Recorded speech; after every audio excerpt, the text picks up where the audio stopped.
Et nous aurons un long entretien avec Odile Morin, représentante des APF, les associations des paralysés de France, qui parle de la situation qui stagne et qui soutient TLT.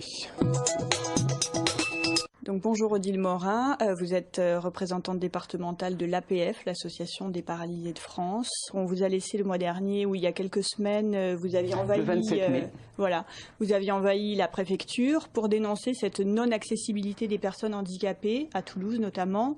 Qu'est-ce qu'il en est aujourd'hui? En fait, nous souhaitions dénoncer le grave recul orchestré par le gouvernement et par les sénateurs concernant l'accessibilité, puisque première loi sur l'accessibilité 1975, des délais donnés d'une quinzaine d'années, rien ne s'est fait. 2005, rebelote une nouvelle loi avec une exigence d'avoir un pays accessible en 2015, sachant qu'il y avait des exigences totales pour le neuf et que pour l'ancien, il y avait bien sûr des dérogations, contrairement à ce que racontent un certain nombre de lobbies. Et puis, bien évidemment, comme d'habitude en France, on ne s'est pas donné les moyens d'appliquer cette loi. Nous, associations, nous avons certainement été trop gentils aussi avec les pouvoirs publics.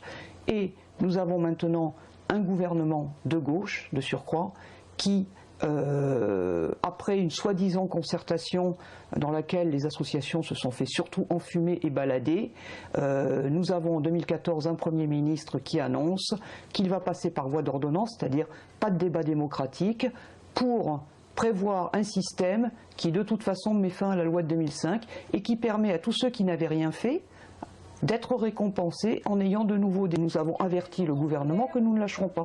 Et donc le 27 mai, effectivement, nous avons investi la préfecture que nous avons occupée, mais nous avons aussi occupé le palais de justice, rencontré d'ailleurs le procureur adjoint qui nous a confirmé qu'effectivement, ayant voyagé en Europe, il avait pu constater que même les pays de l'Est étaient pour un certain nombre plus en avance que nous. Alors justement, quand même oui, on va y venir, Odile. En fait, non seulement on n'avance pas en France, mais on recule. Qu'est-ce qu'il en est dans l'Europe? Dans l'Europe, si vous prenez les pays du Nord étaient déjà en avance. Mais si vous prenez les pays du Sud, comme l'Espagne ou le Portugal, ben, ils sont bien plus accessibles que nous.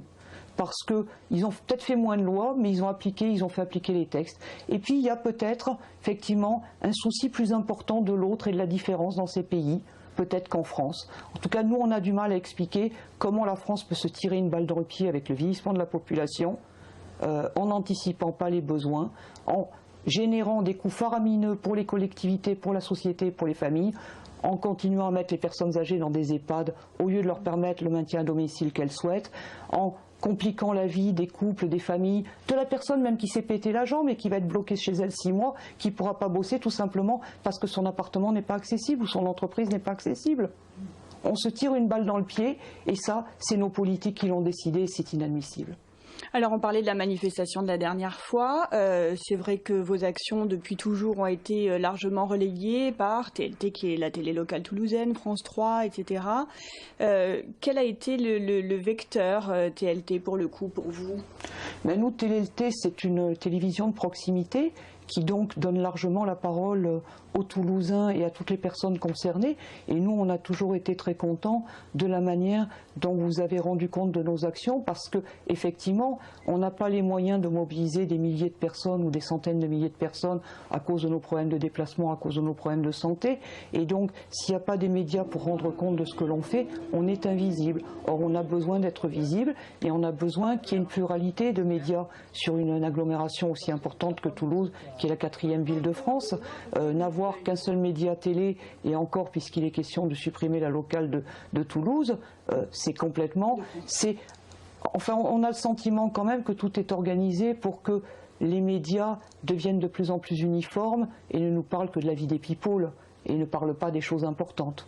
Voilà. Vous comprenez comme ça que les pouvoirs publics puissent laisser s'éteindre la première télé locale de France? On était la doyenne, donc c'est quand même un symbole également?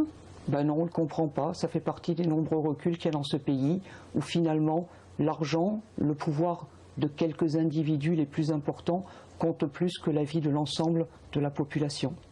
Du coup, même si vos actions, voilà, vous aviez aussi quand même visibilité au niveau du public quand vous êtes dans la rue, que vous faites toutes ces actions. S'il n'y a plus de télé, comment est-ce que vous allez fonctionner? C'est quelque chose qui va vous remettre en question également? On est en train de se remettre en question à cause de ça aussi et d'essayer d'être nous-mêmes nos propres médias. C'est pour ça d'ailleurs que je lance un appel aux bonnes volontés. On cherche des personnes capables de filmer bénévolement, de faire du montage vidéo, parce qu'on le fait un petit peu nous-mêmes, mais on n'est pas très doué. C'est vrai qu'on aurait besoin de renfort en la matière, mais ça serait beaucoup mieux d'avoir des chaînes diversifiées qui permettent de rendre compte de l'actualité sur une aussi grosse agglomération que Toulouse. Merci beaucoup, Odile Morin. Après des mois de conflits au sein du collège de Bellefontaine, une enseignante, Laure Bette-Bédé, a entamé une grève de la faim. À l'origine du conflit,